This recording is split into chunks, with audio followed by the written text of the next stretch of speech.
পায়েস বানানোর পদ্ধতি বেশ অনেকগুলোই আছে। মোটামুটি সব বাড়িতেই এটা জন্মদিন উপলক্ষে বা কোনো পুজোর উপলক্ষে বানিয়ে নেওয়া হয়। আর কী প্রসেসে করলে পায়েসের টেস্টটা সবথেকে ভালো হয় এটাও আজকে আমি এই ভিডিওতে শেয়ার করব। তার সাথে থাকছে অবশ্যই অনেক টিপস। বাই দ্য ওয়ে, আমি অঙ্কিতা আর আপনারা দেখছেন আমার ছোট্ট রান্নাঘর। আজকের আমাদের রেসিপি পায়েস। পায়েস বানানোর জন্য আমি এখানে একটা কড়াই বসিয়ে দিয়েছি আর এই কড়াইয়ের মধ্যে 1 লিটার দুধ নিয়ে নিয়েছি। আর আপনারা কিন্তু চাইলে এখানে প্যাকেটের দুধও ব্যবহার করতে পারেন।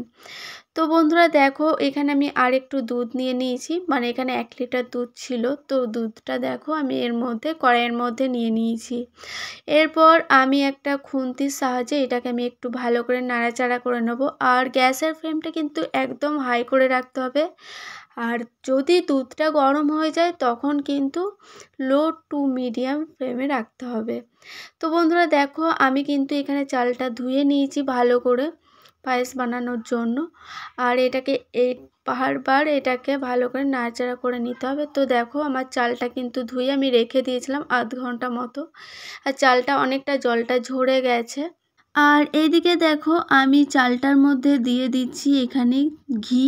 আর ঘিটা যেহেতু জমে গেছে তো সেই কারণে এটা একটু ছাড়তে অসুবিধা হচ্ছে। তো যাই হোক, তো বন্ধুরা এখানে দেখো আমি 2টো তেজপাতা নিয়েছি। এরপর আমি একটা স্পুনের সাহায্যে এটাকে ভালো করে মিক্স করে নেব। তো দেখো আমি এখানে এটাকে ভালো করে মিক্স করে নিচ্ছি। আর এটাকে কিন্তু আমি 35 মিনিট মতো রেখে দেব। তো দেখো আমার এটা ভালো করে মিক্স হয়ে গেছে, আমি এটাকে 35 মিনিট মতো রেখে দিয়েছি সাইডে। এরপর আমি দেখে নিচ্ছি এখানে আমার দুধটা কিন্তু অনেকটা, এখানে দুধটা কিন্তু গরম হয়ে এসেছে। এরপর আমি এখান থেকে একটা বাটি বা একটা গ্লাসের সাহায্যে আমি একটা দুধটা তুলে নেব।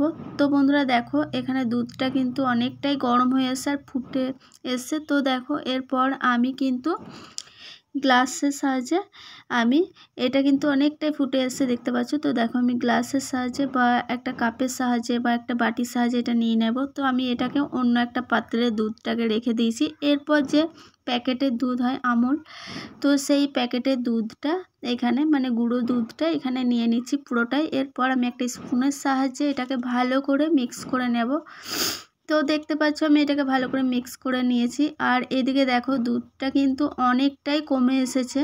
আর এটাকে যেহেতু ভালো করে ফুটিয়ে নিয়েছি, তো চলো এরপর দেখে নেওয়া যাক কী কী লাগছে। তো এখানে নিয়েছি আমি কাজু কিশমিশ। আর কাজু কিশমিশটাকে আমি কিন্তু ভালো করে ধুয়ে নিয়েছি এর আগে। এরপর আমি আরেকটু জল দিয়ে এখানে রেখে দিয়েছি, এটাকে কিছুক্ষণ ভিজতে দেব। এরপর দেখে নেব আরেকটু এটাকে ভালো করে গাঢ় করে নিতে হবে দুধটাকে। তো বন্ধুরা দেখতে পাচ্ছ দুধটা কিন্তু অনেকটাই গাঢ় হয়ে এসেছে। এরপর যে চালটা আছে সেই চালটা আমি এর মধ্যে দিয়ে দিচ্ছি, মানে যে ঘি দিয়ে মিক্স করে রেখেছিলাম যে চালটা। তো দেখো আমি এখানে চালটা এখানে দিয়ে দিয়েছি ভালোভাবে। আর পায়েসটা বানানোর জন্য কিন্তু আমি এখানে নিয়েছি গোবিন্দভোগ চাল। তো বন্ধুরা দেখো এটাকে আমি একটু খুন্তির সাহায্যে একটু ভালো করে নাড়াচাড়া করে নিচ্ছি চালটাকে। আর দুধের সাথে এটাকে ভালো করে মিক্স করে নিতে হবে এইভাবে বারবার খুন্তি দিয়ে, না হলে এটা কিন্তু লেগে যাওয়ার সম্ভাবনা আছে কড়াইয়ের মধ্যে। তো বন্ধুরা দেখো এটা কিন্তু অনেকটাই ফুটে এসছে। আর এইভাবে বারবার ফুটে আসবে আর আপনারা খুন্তি দিয়ে এইভাবে নাড়াচাড়া করতে থাকবেন। তো এইদিকে দেখেন যে সাইডে যে আমি আমুল দুধ আর যে দুধটা মিক্স করে রেখেছিলাম, তো এটা এর মধ্যে দিয়ে দিয়েছি যাতে পায়েসের টেস্টটা আরও সুন্দর হয়। তো বন্ধুরা দেখো এটা কিন্তু দেখতেও সুন্দর লাগছে আর এটা কিন্তু খেতেও কিন্তু খুবই সুন্দর, আর বাচ্চারা কিন্তু এটা ভীষণ পছন্দ করে। এরপর আমি এখানে দিয়ে দিচ্ছি এখানে 4টে এলাচ, একটা দারচিনি দিয়ে দেবো।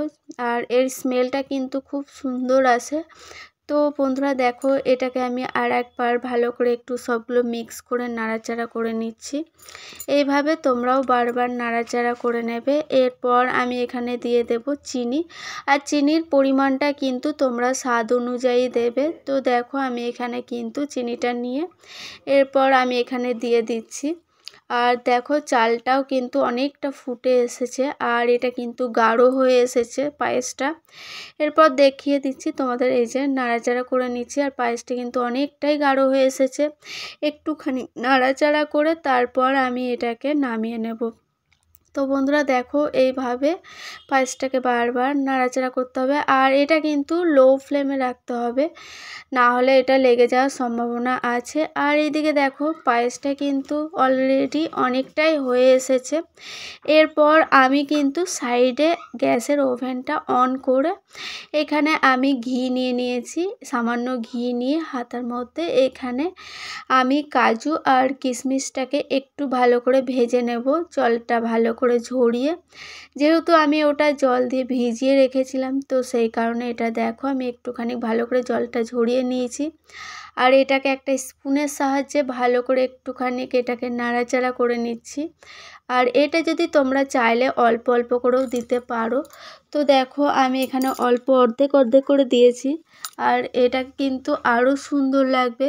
তো এর মধ্যে আমি কিন্তু ভেজে রাখা যে কাজু কিশমিশটা আছে এর মধ্যে আমি দিয়ে দেব। তো দেখো একবার এর মধ্যে সামান্য নুন দিয়েছি, নুনটা দিলে এটা পরিমাণটা কিন্তু মানে খেতে কিন্তু আরও ভালো লাগবে। সামান্য নুন, একদম বেশি দেবেন না আপনারা, 1 চিমটি দেবেন। তো দেখুন এখানে পায়েসটা কিন্তু অনেকটাই রেডি হয়ে এসেছে, আর এটা কিন্তু অনেকটা ঘন হয়ে এসেছে, আর দেখতেও কতটা সুন্দর লাগছে তোমরা কিন্তু অবশ্যই কমেন্ট করে জানাবেন।